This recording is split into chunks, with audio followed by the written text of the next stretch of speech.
Once upon a time there was a woman who lived in a simple house with 2 daughters. Helen was her own, and Mary was her stepdaughter. Helen had no work to do. She just lazed around all day and dreamed of a rich groom coming for her. But Mary was something else. She did all the work in the house, and she was good at everything. Moreover, she grew more beautiful every day. Her stepmother figured no groom would come for her daughter. Everyone would want Mary. She'd have to get rid of Mary somehow.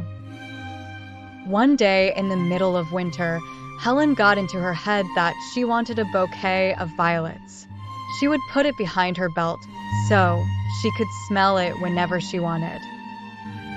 And her stepmother knew who to send for the violets. She'd drive Mary out into the cold and get rid of her once and for all.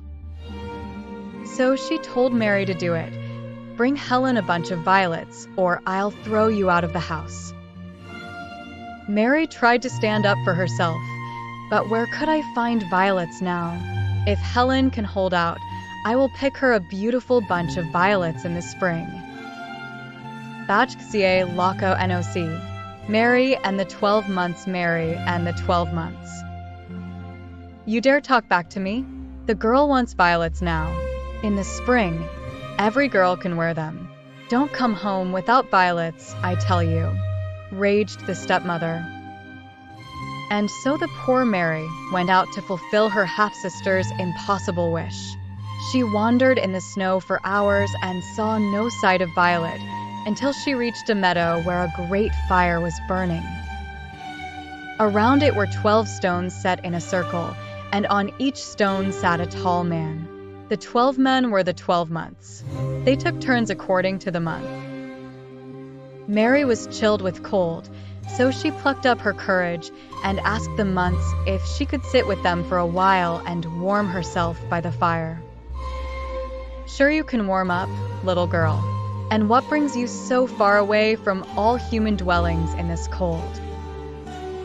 I am coming to pick up violets for my sister, answered Mary truthfully. What has got into you, girl? This is not the time to go for violets. Everything is covered with snow, said January, who was sitting on the biggest stone, for he was in command. January looked at Mary for a long moment and then motioned toward another man in the circle. Little brother March, come and sit in my place. March exchanged places with January. Then he raised a wooden hammer above his head and shook it several times. The snow melted around him, green grass sprouted, and a few violets peeled out of the ground, just enough for a pretty bouquet. Come on, Mary, hurry up and pick them, March urged her. The happy Mary picked the violets and thanked the months from the bottom of her heart. Then she ran home with the violets to her sister and stepmother. When she opened the door, the scent of violets flooded the whole room.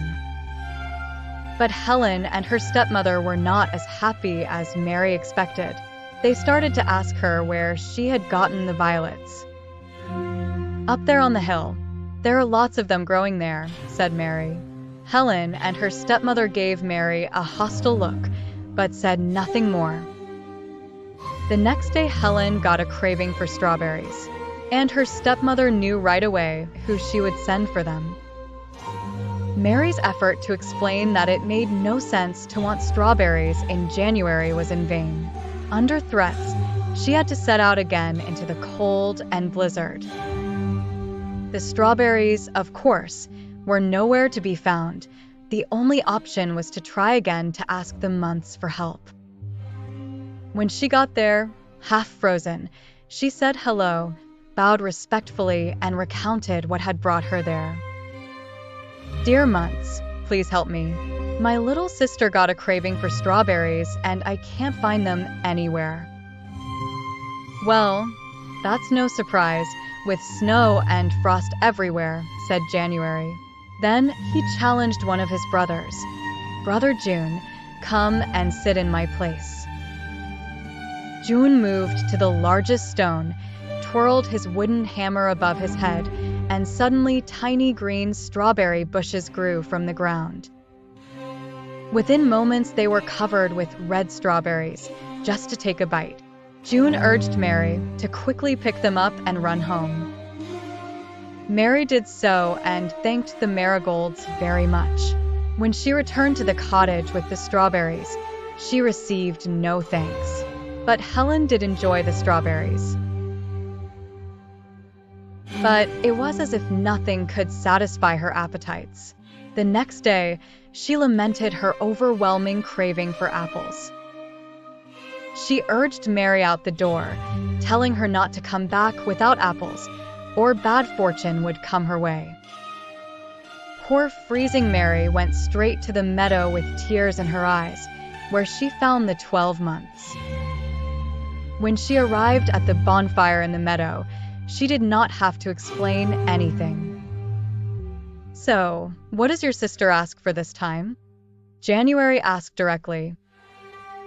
"My little sister has a great appetite for apples, dear January." "Brother September, come and sit in my place," January invited his brother. The latter took his seat, swung a wooden hammer over his head, and a nearby apple tree turned green, sprouting buds that turned into juicy apples, a joy to behold.